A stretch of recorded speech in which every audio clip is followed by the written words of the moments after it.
पिछले वीडियो में चुनाव आयोग से संबंधित और चुनाव आयोगों की नियुक्ति और राष्ट्रपति के लिए के अधिकारों पर चर्चा की गई थी। आज के सेशन में हम सब लोग चुनाव से संबंधित जो अनिवार्य और आवश्यक बातें हैं, जो परीक्षा के दृष्टिकोण से, चाहे वो प्रीलिम्स का हो, चाहे वो मेंस का हो, या भारत के अंदर चुनाव प्रक्रिया जिस तरह से संविधान में उल्लेखित है, उस पूरी उल्लेखित व्यवस्था की चर्चा करेंगे, ताकि ये चैप्टर पूरी तरह से समझा जा सके कि संविधान के अंदर जो चुनाव और चुनाव से संबंधित बातें हैं, उसका संवैधानिक प्रावधान क्या है। संविधान में चुनाव आयोग, वयस्क मताधिकार जैसी बातें बहुत डिटेल के अंदर स्थापित की गई हैं।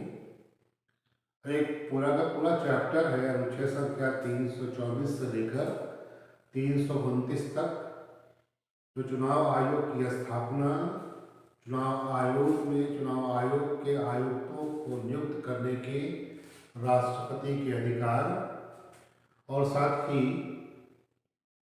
नए प्रक्रिया में चुनाव आयोग में चुनाव आयुक्त कितने होंगे, इन सब बातों की बृहद व्याख्या पिछले वीडियोज में की गई है। आप ऐसे समझिए कि एक पूरा भाग है संविधान के अंदर जो चुनाव से संबंधित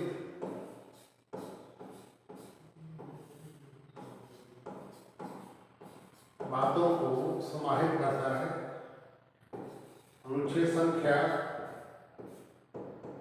324 से लेकर 329 तक चुनाव आयोग, आयुक्तों की नियुक्ति, वयस्क मताधिकार और इसी के साथ साथ निर्वाचन चुनाव में कौन लोग भाग लेंगे, उनके लिए निर्वाचन नियमावलियां, राज्य की विधानसभाओं के अंदर राज्य की शक्तियां और सुप्रीम कोर्ट की क्या अधिकारिता है चुनाव से संबंधित बातों पर मैं एक बार अनुच्छेदों को क्रम से लिख देता हूँ, ताकि एक थोड़ा सा ब्रीफ नॉलेज हो जाए। 324 का जो प्रकृति है वो चुनाव आयोग के कार्य से संबंधित है कि क्या करेगा। हम लोगों ने पिछले लेक्चर में इस बात को समझा है कि चुनाव आयोग का कार्य चुनाव का निर्देशन करना, नियंत्रण करना और परीक्षण करना है।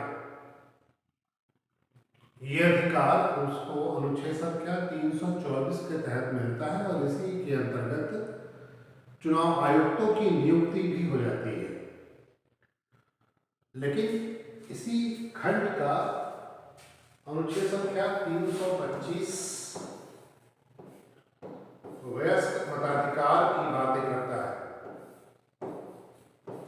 हम लोग आज इसको डिटेल में समझेंगे। मैं अनुच्छेदों का एक क्रम लिख देता हूँ, किस अनुच्छेद में कौन सी बातें की गई हैं, ताकि ये बात स्पष्ट हो जाए कि 324 से लेकर 329 तक की जो अलग अलग सिद्धांतों में अलग अलग बातें हैं वो सीक्वेंस में है क्या।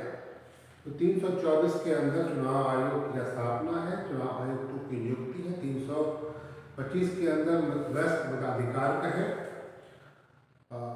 और 326 के अंदर भी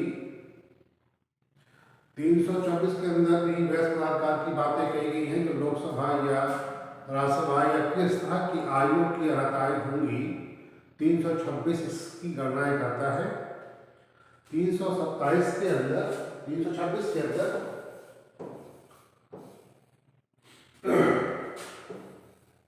चुनाव में मत देने की आयु का निर्धारण है। 327 के अंदर चुनाव से संबंधित कौन लोग होंगे, कौन मतदाता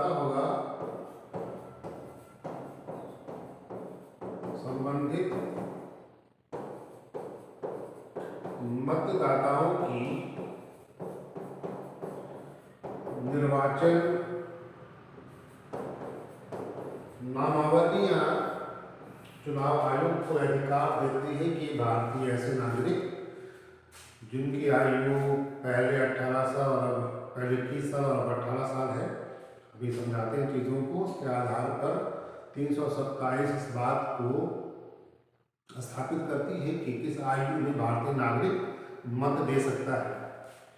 और 328 राज्यों की विधानसभाओं को यह शक्ति देती है कि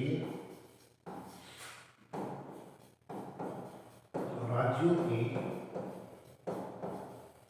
विधानसभाओं को शक्ति प्रदान करती है कि राज्य से संबंधित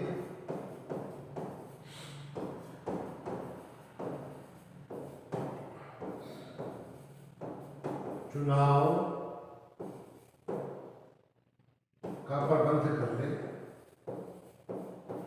और 329 सर्वोच्च न्यायालय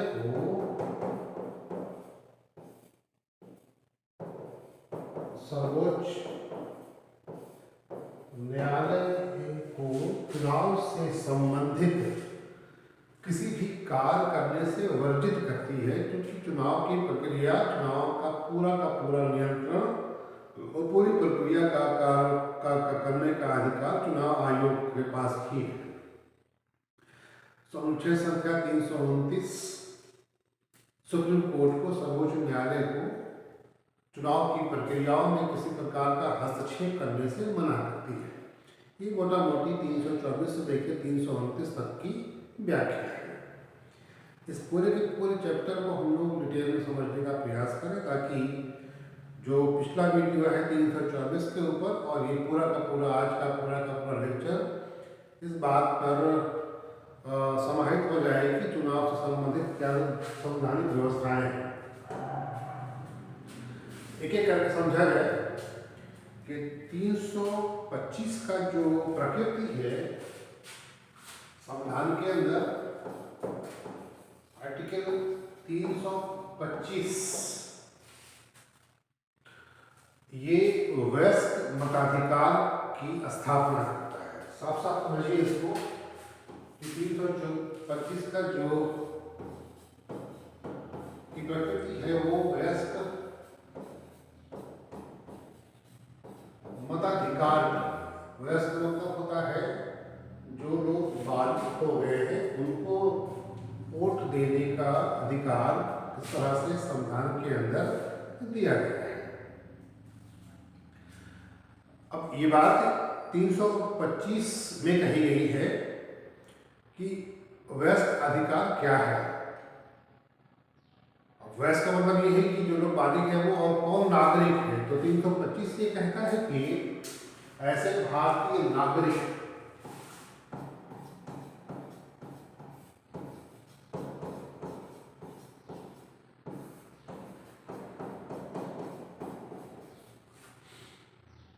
जो मत देने का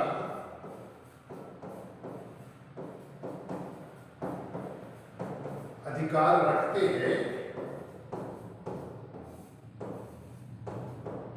राज्य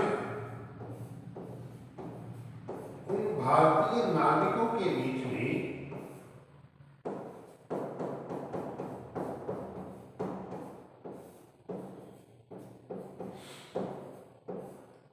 धर्म, जाति, मूल वंश या इनमें से किसी भी आधार पर भेदभाव या मत देने से नहीं रोकेगा। ये समझिएगा सब लोग एक साथ कि अनुच्छेद संख्या 325 है ये।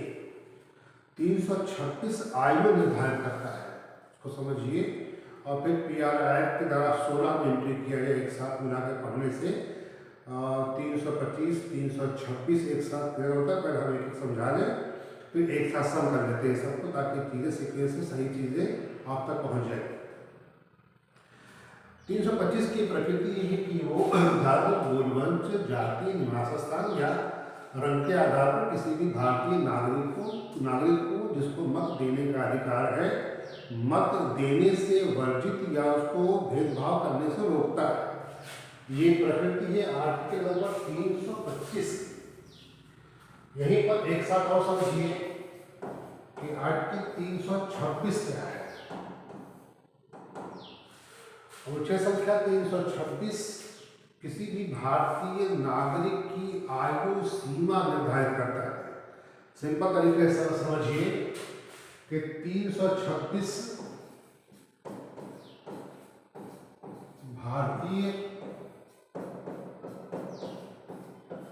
नागरिकों की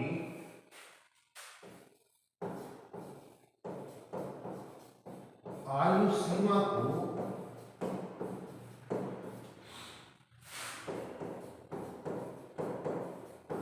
निश्चित करता है।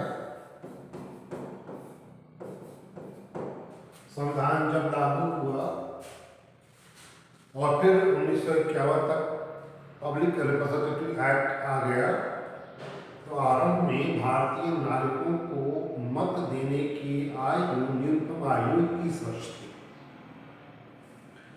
और यही आयु संविधान के 61वें संशोधन 1988 के पहले तक बनी रही। जब ये संविधान लागू होने के समय मत देने की न्यूनतम आयु 21 वर्ष, अर्थात कोई भी भारतीय नागरिक, जो महिला या पुरुष कोई भी हो, किसी भी जेंडर का हो, उसे 21 वर्ष की आयु पूरी करने के पश्चात भारतीय संसदीय प्रक्रिया में मत देने का अधिकार प्राप्त स्वतः हो जाता था।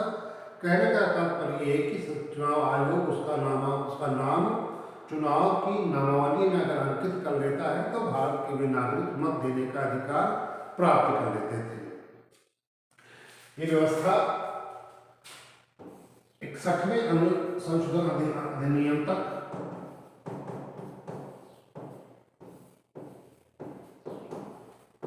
अधिनियम 1988 तक लागू थी। कहने का अर्थ ये है कि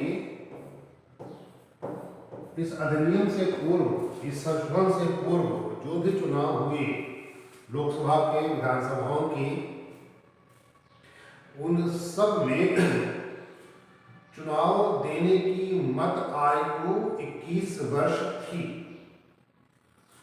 1988 का समय राजीव गांधी के प्रधानमंत्रित्व काल का था, और ये समय काल बहुत सी बातों के लिए जाना जाता है। राजीव गांधी का जो कार्यकाल रहा, विज्ञान की बढ़ोतरी और विज्ञान टेक्नोलॉजी का बाद में आगमन, 61वें संशोधन अधिनियम जिसमें मत देने की आयु 21 वर्ष से घटाकर 18 वर्ष कर दी गई, और इसके साथ साथ राजीव गांधी का कार्यकाल डाक विधेयक के लिए बहुत मशहूर है।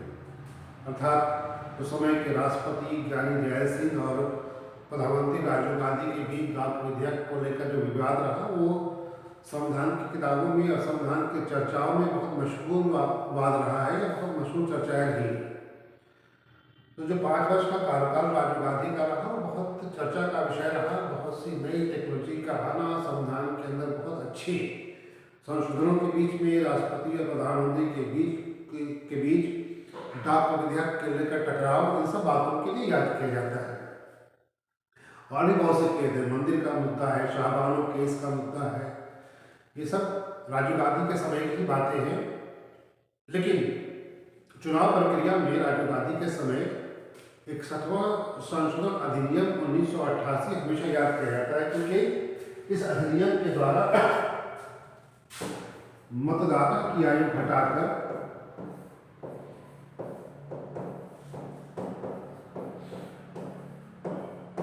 घटाते थे पूर्व में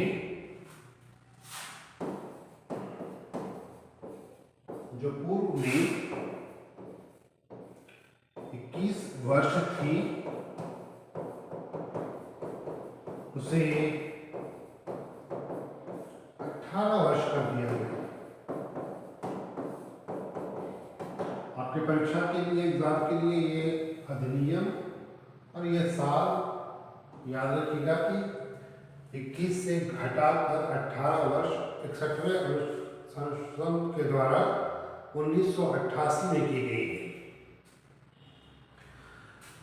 अब समझने की बात यह है कि 325 और 326 के बीच का क्या अंतर है। बात को समझिए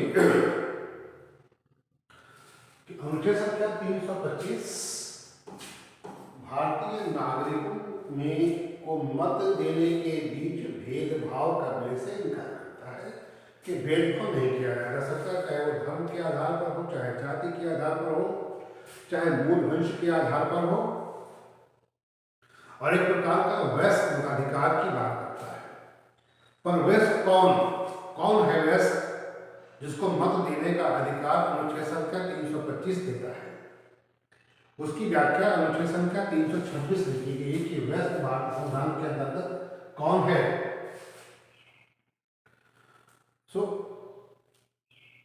326 की व्याख्या में पहले 21 वर्ष की आयु निर्धारित की गई और 61वें के बाद ये आयु घटाकर 18 वर्ष कर दी गई और वर्तमान में यही व्यवस्था लागू है। राज्य के भारत के नागरिकों को 18 वर्ष की आयु पूरी करने के बाद मत देने का अधिकार प्राप्त हो जाता है, यद्यपि कि वो संसद के चुनाव आयोग द्वारा बनाई गई नियमावली के अंदर उसका नाम अंकित है।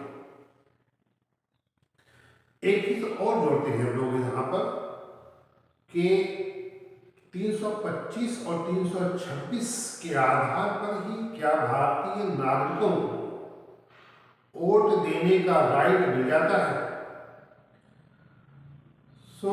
इसको समझने के लिए हम लोगों को जन प्रतिनिधित्व की धारा 16 के अंदर जाना होगा। क्या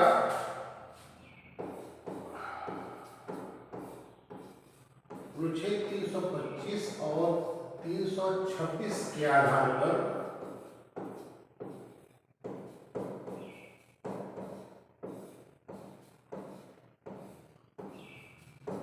भारतीय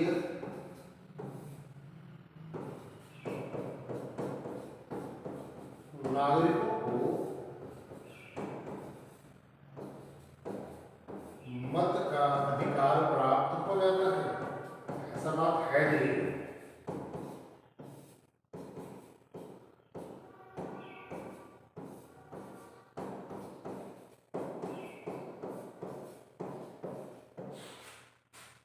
मैंने अभी बड़े स्पष्ट रूप से समझा दिया कि 325 मत देने की व्यवस्था करता है, 326 वयस्क की आयु का निर्धारण करता है। सर्वोच्च न्यायालय में बहुत से वाद रहे हैं और बड़ी व्याख्याएं इसकी हैं। कभी कभी ये मौलिक अधिकार के रूप में कंसिडर किया गया, कभी ये अधिनियमित अधिकार के रूप में कंसिडर किया गया, लेकिन इन दो अनुच्छेदों के साथ हमको एक और जोड़ना होगा कि 1950-51 के अंदर, जो कि पहला चुनाव भारत में 1951 में आरंभ हुआ और मत की प्रक्रिया सुनिश्चित करने के लिए एक अलग से अधिनियम की आवश्यकता थी। संतुलित सरकार की संसद ने एक जन प्रतिनिधित्व अधिनियम पारित कर दिया, जो 1950-51 के नाम से बड़ा मशहूर अधिनियम है, public representative act. Public representative act 1951 50 से प्रपोज हुए, 51 पास हो गया, इसके 50-51 कहा जाता है इसको। इसकी एक सेक्शन, एक धारा है, धारा नंबर 16 इस अधिनियम की एक एक्ट है एक सेक्शन है धारा 16। ये बहुत महत्वपूर्ण है। इसलिए महत्वपूर्ण है क्योंकि यही धारा भारतीय नागरिकों को वोट देने का अधिकार देती है। ये बात क्लियरली समझिए कि 325 अनुच्छेद के अंतर्गत वयस्क मताधिकार की बात कही गई है। मत देने का अधिकार नहीं दिया गया है। ये कहा गया है कि वयस्क लोग ही वोट दे सकते हैं। 326 के अंदर वयस्कों की आयु का निर्धारण, तो दो अनुच्छेद ऊपर है आपके साथ 325 और 326, जो एक उन लोगों को वयस्क मताधिकार बताता है और 326 जो है वो वयस्क मताधिकार की आयु का निर्धारण करता है। पहले 21 वर्ष और 61वें संशोधन अधिनियम 1988 के बाद ये 18 वर्ष। लेकिन पीआर एक्ट की धारा, पब्लिक रिप्रेजेंटेटिव एक्ट, जन प्रतिनिधित्व अधिनियम की धारा 16 भारतीय नागरिकों को जो अनुच्छेद संख्या 326 के तहत 18 वर्ष की आयु पूरी कर चुके हैं, जिन्हें अनुच्छेद संख्या 325 में वयस्क कहा गया है, उन्हें मत देने का अधिकार है। अब इसको समझिए क्या है, कोई बात मुझे समझा देता हूँ कि आर्टिकल 16 सेक्शन 16 धारा 16 ये कहती है, जो पीआर एक्ट की है, कि ऐसे भी भारतीय जिन्हें 326 के तहत वयस्क माना गया है, अर्थात जो 18 वर्ष या उससे अधिक की आयु को प्राप्त कर चुके हैं, और साथ ही अनुच्छेद संख्या 325 के अंतर्गत जिन्हें वयस्क मताधिकार की बात कही गई है, सेक्शन 16 इन दोनों को मत देने का अधिकार देता है। तो आपको वोट का अधिकार, मत का अधिकार प्राप्त होता है सेक्शन 16 के तहत, जो जन प्रतिनिधित्व अधिनियम की धारा 16 के अंतर्गत आपको प्राप्त है। अब एक बार बार चर्चा का विषय भी रहता है, साथ में सुप्रीम कोर्ट की व्याख्याओं में भी है कि मत देने का अधिकार है क्या ये राइट ऑफ एक्सप्रेशन के अंदर मान लिया जाए कि एक मौलिक अधिकार के रूप में है, या किसी प्रकार के संवैधानिक अधिकार के रूप में है। सुप्रीम कोर्ट ने और बहुत स्पष्ट रूप से इसको कह दिया है कि ये एक मत देने का अधिकार, जो कि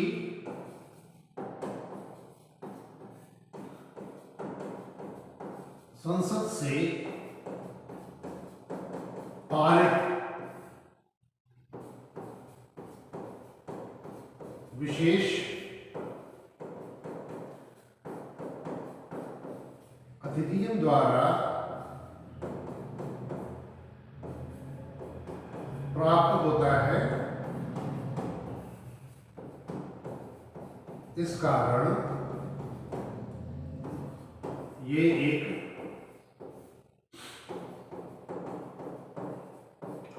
संसदीय अधिकार है।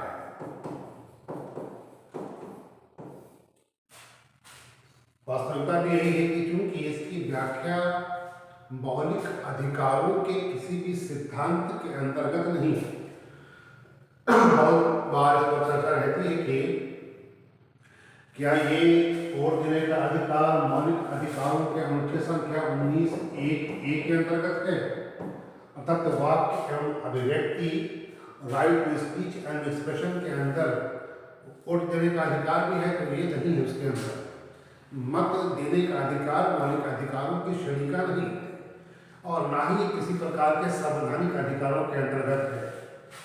ये मत देने का अधिकार संसदीय अधिकार के अंतर्गत माना गया है, और यही उत्तर भी सही है। परीक्षा में जब भी ये प्रश्न पूछा जाए तो खास करके या अपनी राइटिंग में कहीं लिखिएगा, उसकी व्याख्यात्मक विश्लेषण कर दिएगा, ताकि स्पष्ट हो जाए कि आपने उस विषय को पूर्णतः समझा है, ना केवल किताबों की लाइनें आप लिखते चले जा रहे हैं।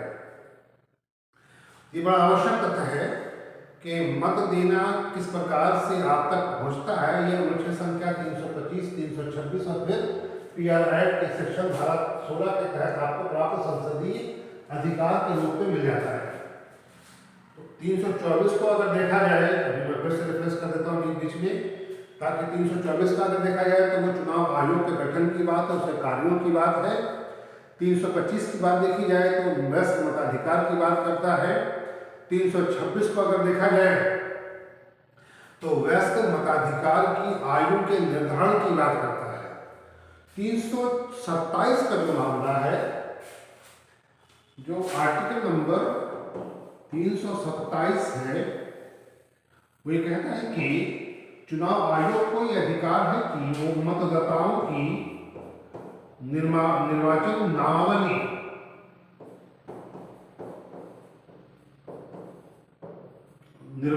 नामावली सुनिश्चित करे,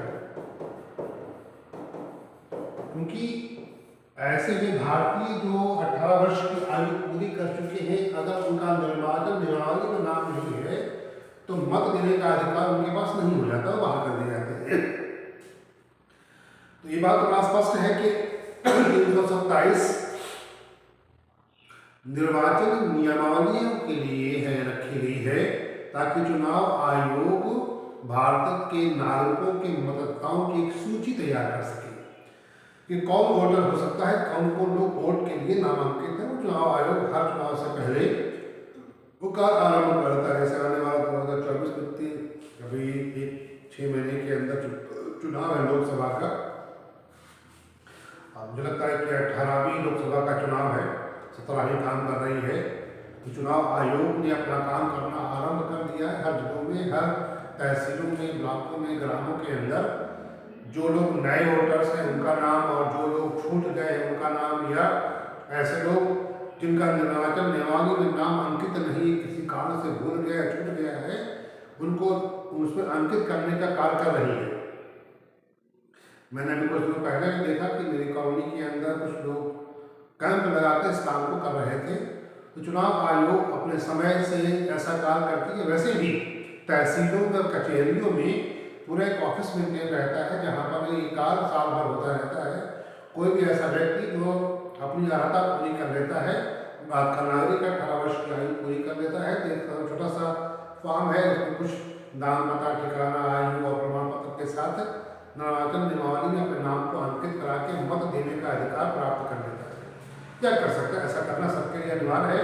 और मेरा ये सलाह है कि ऐसे सभी लोग जो भारत के नागरिक हैं वो चुनाव में अधिक से अधिक भाग लें, ताकि एक चुनी हुई सरकार को चुना जा सके, ताकि भारत के विकास में, प्रगति में, कार्य करने की क्षमता में एक सही सरकार का चयन हो सके। सही चयन करना हम सब मतदाताओं का अधिकार है, और हम सबको इस चुनाव की प्रक्रिया में अधिक से अधिक भाग लेना चाहिए, ताकि हम अपने इस अधिकार का अधिक से अधिक उपयोग करके सही सरकार का चुनाव कर सकें और सही सरकार का गठन कर सकें, ताकि जो भ्रांतियां फैलती है सरकारों के काम करने की पद्धतियों में, उसको दूर किया जा सके। एक केस है कि हम लोग चर्चा कर रहे थे कि चुनाव में मत देने का अधिकार किस प्रकार का अधिकार के तहत इसको समाहित किया गया है। बहुत बार इस बात पर चर्चा रहती है कि क्या इसको मूल अधिकार की श्रेणी का मान लिया जाए, या संसदीय अधिकार के रूप में माना जाए, या संवैधानिक अधिकार के रूप में माना जाए। सर्वोच्च न्यायालय की इस पर जो अंतिम व्याख्या है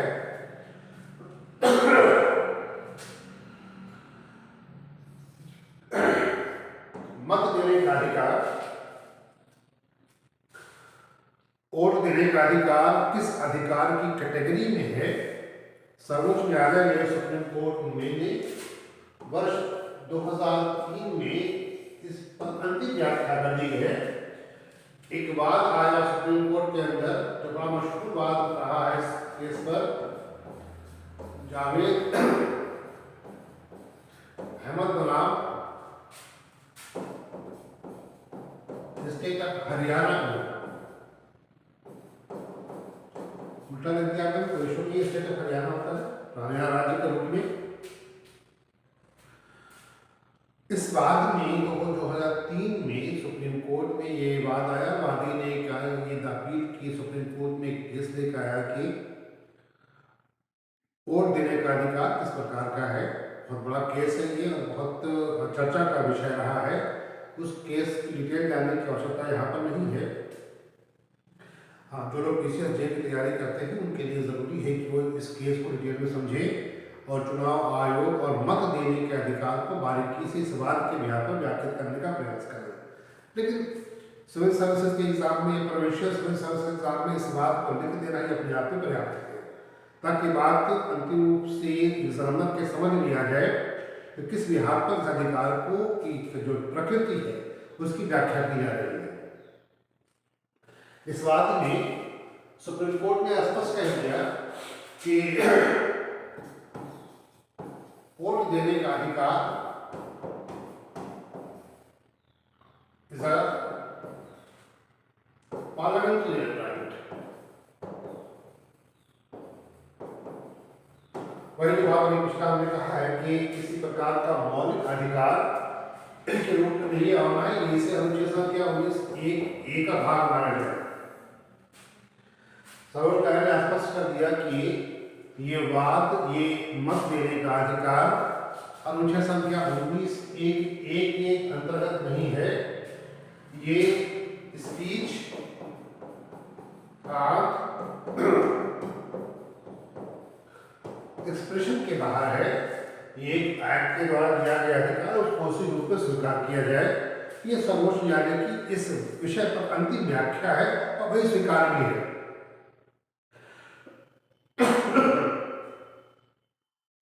और इस बात की व्याख्या में, इस विषय की व्याख्या में सर्वोच्च न्यायालय ने ये भी कह दिया कि राइट ऑफ वोट, मत देने का अधिकार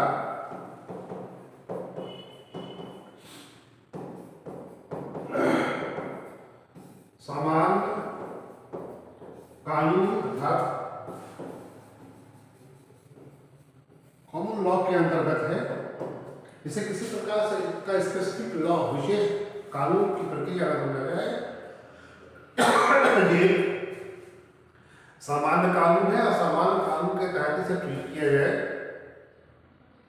इस रूप में कितनी व्याख्याओं के बाद यह स्पष्ट हो गया कि ये वोट देने का एक अधिकार एक पार्लियामेंट्री राइट या संसदीय अधिकार के रूप में स्वीकार है। तो बड़ा स्पष्ट है इस पूरे भाग के अंदर अनुच्छेद संख्या 324 से लेकर 329 तक रेफरेंस में उसको समझिए, एक लेख बनाइए, एक उत्तर का अपना शैली बनाइए कि जहां 324 चुनाव आयोग की स्थापना, उसके कार्य, चुनाव आयुक्तों की नियुक्ति और एक से अधिक चुनाव आयुक्तों की नियुक्ति की प्रक्रिया की व्याख्या करती है, जो पिछले क्लास में मैंने समझा दिया है। आई होप वो अच्छे से क्लियर हो गई चीजें। साथ ही इसी भाग के अंदर एक अनुच्छेदों की प्रकृति है 324-25 से लेकर 29 तक। तो 324 अपने आप में उल्लेखित है। 325 वयस्क मताधिकार की बात करता, कहता है कि धर्म के आधार पर, मूल वंश के आधार पर, जाति के आधार पर, लिंग के आधार पर भारतीय नागरिकों के बीच में किसी प्रकार का अंतर्भेद नहीं होगा, सबको अधिकार है वोट देने का। और वयस्क मताधिकार की बात करता है कि ऐसे लोग जो वयस्क बात के अंदर है वो वोट देने का अधिकार रखते हैं। अनुच्छेद संख्या 326 की प्रकृति है और जो 325 कहता है कि सभी भारतीय नागरिकों को वयस्क मताधिकार प्राप्त है।